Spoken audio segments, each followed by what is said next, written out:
pembelajaran kita masuk dalam pembahasan di buku kita, yaitu sebelum kita memulai usaha, yang tadi adalah konsentrasinya untuk peluang usaha berwirausaha di pasar lokal ya, usaha kerajinan di pasar lokal.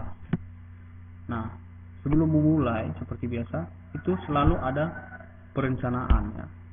Perencanaan itu wajib sebelum kita misalnya menuju suatu tempat, itu pasti ada perencanaan. Nanti di sana mau pakai baju apa, nanti di sana berapa hari, harus direncanakan, jam berapa berangkat. Jadi usaha pun sama, semua harus direncanakan ya. Usaha kerajinan berdasarkan kebutuhan dan keinginan pasar lokal. Apa yang direncanakan dalam membuat sebuah usaha? Apa saja yang harus direncanakan? Nah, yang pertama sekali adalah ide. Apa? Mencari ide. Wirausaha apa yang cocok di tempat ini? Bagaimana cara mencari ide? Apa yang harus dibuat, apa yang harus dikerjakan? Nah, sebelumnya supaya kita paham, dari pengertiannya ide itu adalah gagasan atau rancangan yang tersusun dalam pikiran. Nah, itu berdasarkan Kamus Besar Bahasa Indonesia ya. Jadi gagasan atau rancangan yang tersusun dalam pikiran. Ide itu masih dalam pikiran, belum dituangkan, belum direalisasikan.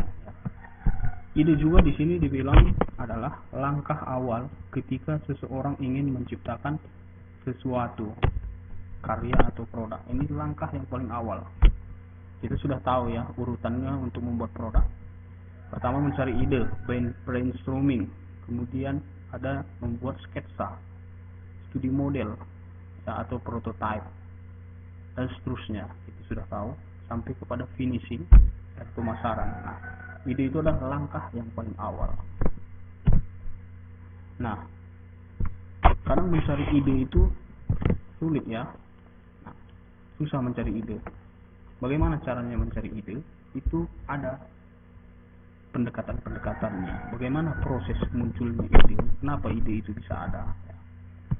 Nah, kita akan pelajari proses ide itu. Yang pertama, bisa saja seseorang mendapat keresahan atau gejolak dalam jiwanya. Nah, itu biasanya seorang seniman ya. Itu berbeda dengan orang umum. Tetapi yang paling biasa itu adalah yang nomor 2. Yang nomor 2 itu melakukan riset atau observasi atau pengamatan terhadap kondisi lingkungan sekitarnya. Jadi dilihat dulu apa nih yang cocok, usaha apa nih yang cocok. Jadi observasi, jalan-jalan dulu, lihat-lihat dulu ya, nengok-nengok dulu. Seperti itu ya. Oke, lanjut. Perencanaan apa yang harus juga dipikirkan sebelum memulai usaha, yaitu adalah peluang usaha. Ini tadi yang pertama adalah ide. Nah, ide itu adakah peluangnya? Nah, peluang usaha dapat terinspirasi dari apa saja. Misalnya, ketika berwisata ke suatu tempat, seseorang menemukan produk kerajinan unik. Setelah pulang, seseorang bisa menjadikan ide. Misalnya kita jalan-jalan kemana ya di sini ya? Ke Taman Iman misalnya. Di Taman Iman kan ada yang jual kerajinan-kerajinan yang unik. Nah, itu bisa juga kita jadikan ide. Bagaimana kalau misalnya di Pak Barat misalnya kita buat lagi sesuatu yang hal sama tetapi dengan ciri khas daerah di sini misalnya. Nah, itu bisa muncul ide dengan kita berjalan-jalan ke suatu tempat ya. Kemudian peluang usaha timbul ketika kebutuhan masyarakat akan produk. Ini juga peluang usaha itu juga timbul karena adanya kebutuhan akan produk tersebut tinggi, sedangkan produsen produk tersebut masih sedikit, yang membuatnya masih sedikit. Apa ya di sini? Karena itu bisa menjadi peluang. Barangnya dibutuhkan, yang membuatnya hanya sedikit. Misalnya apa ya? Contohnya misalnya gas, misalnya kan susah nyarinya. Nah, itu bisa jadi peluang usaha kalau kita bisa menyediakan banyak ya. Nah, itu contoh. Tetapi dalam bidang kerajinan apa? Sampai di sini bisa diikuti ya. Oke, yang kedua, nah ini selanjutnya adalah mengenai peluang usaha, yaitu produk yang dibuat harus benar-benar memenuhi kebutuhan dan keinginan konsumen dalam kehidupan sehari-hari. Nah, peluang usaha itu juga harus memperhatikan benar-benar memenuhi kebutuhan apa yang dibutuhkan. Jangan kita membuat sesuatu yang tidak dibutuhkan ya. Nah, ini adalah salah satu yang peluang usaha yang bakalan berhasil. Kita memperhatikan lingkungan kita, apa yang dibutuhkan oleh masyarakat lingkungan kita. Nah, ini adalah peluang usaha ya. Ada seorang kata-kata seorang ilmuwan lah ya, bapak lupa siapa namanya, dia seorang wirausahawan, dia menyampaikan kita harus menjadi jawaban. Kita harus menjadi jawaban, maksudnya kalau kita atau menjadi menyelesaikan masalah. Bisnis yang paling atau usaha yang paling akan diminati adalah ketika kita menyelesaikan masalah. Misalnya ban bocor, ban sepeda motor atau kereta kita bocor. Nah, datang tambal ban, itu menyelesaikan masalah. Masih banyak masalah-masalah yang terjadi di masyarakat, kita bisa menyelesaikannya. Nah, itu yang harus kita pikirkan, usaha kita yang menyelesaikan masalah. Jelas ya. Nah, di bawah ada, kalian baca di layar itu ada, bapak minta baca buku paket halaman 6-7 tentang Baduy. Menarik sekali ya. Ini ada buku paket.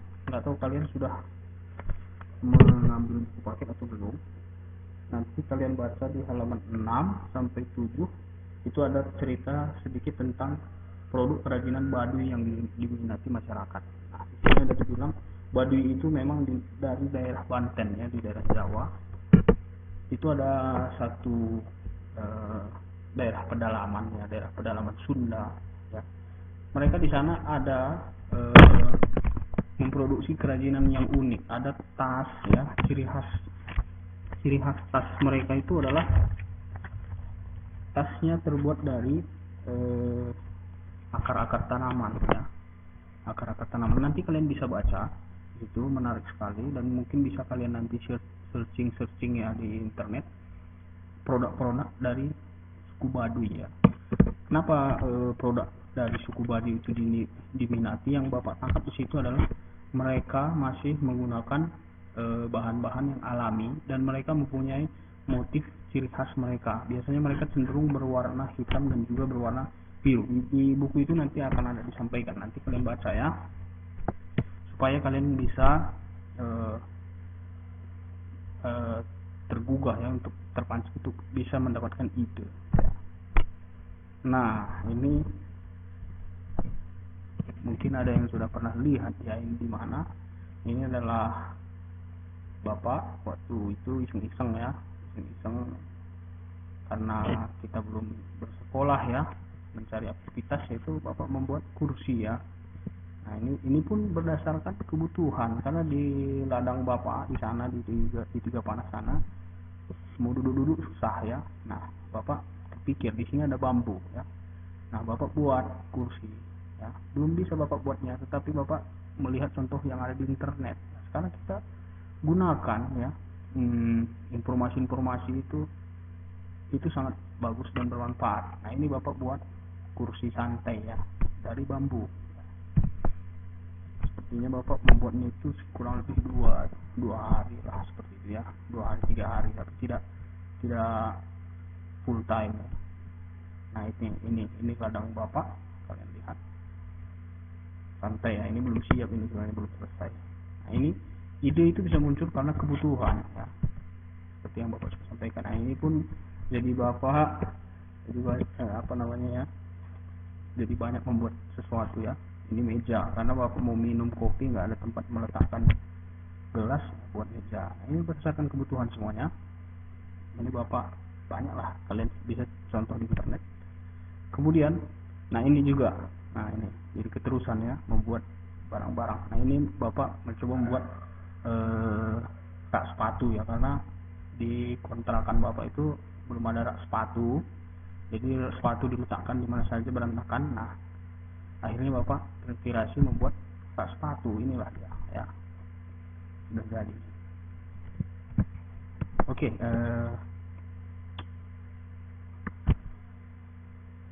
nah sekarang kita masuk dalam